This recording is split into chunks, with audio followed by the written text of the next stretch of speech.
बिहार में भारतीय जनता पार्टी और एनडीए गठबंधन के बढ़ते हुए जनाधार से विपक्ष हताशा में चला गया है और जिस तरह से शाहाबाद की धरती पर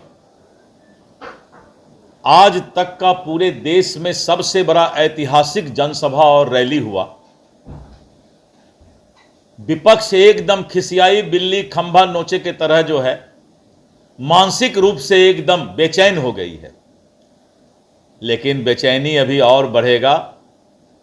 धीरे धीरे एनडीए और भारतीय जनता पार्टी पूरे बिहार के एक एक मतदाता के जनमानस में समाते जा रही है और विपक्ष के पास अब कोई मुद्दा नहीं रह गया है।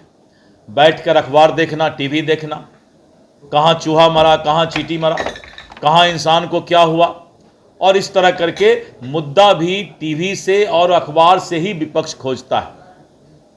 विपक्ष के आंख में मोतियाबिंद हो गया है, मोदी जी के लोकप्रियता से घबरा गया है और अनाप शनाप अब इनको जो है, मैंने कहा खिसियाई बिल्ली खंभा नोचे, अब सिर्फ यही काम कर रहा है। मैंने कहा विपक्ष का कि विपक्ष को अपना जनता का सेवा जाकर करना चाहिए।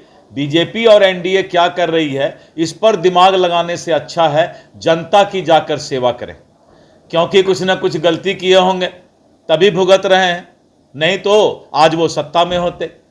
125 साल का कांग्रेस भी पतन की ओर चला गया सिर्फ इसलिए कि राजशाही उसमें आ गया था।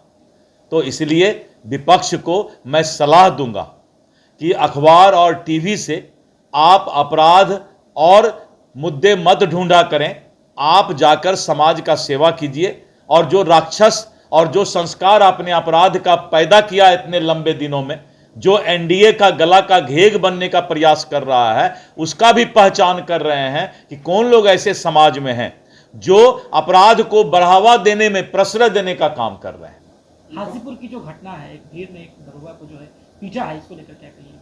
देखिए, इस तरह की घटना जो है सुनियोजित नहीं होता है।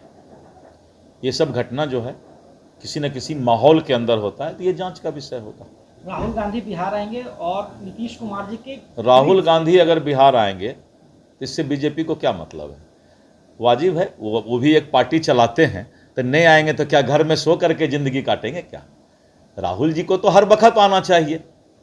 बहुत राजशाही कर लिए, अब जो है उनको धरती पर उतरना पड़ रहा है। आखिर राहुल गांधी को इतना बार बिहार आने का जरूरत क्यों पड़ रहा है? सवाल ये है।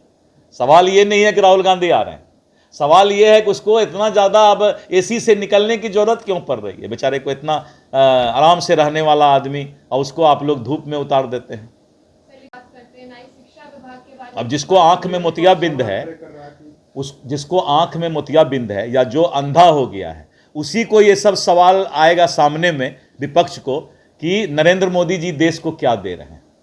सर, आयोग का गठन हुआ है, स्वर्ण आयोग और जनजाति आयोग, तो क्या लगा सर विधानसभा चुनाव को देखते हुए जिस तरह से विपक्ष भी कह रहा है कि विधानसभा चुनाव को लेकर इस तरीके का आयोग का गठन किया? अच्छा, तो क्या गठन नहीं करें? विपक्ष से एक बार बात कीजिएगा, अगर वो सुझाव देंगे गठन नहीं करें तो आगे सोचेंगे हम लोग, विपक्ष के सुझाव पर चलेंगे हम लोग।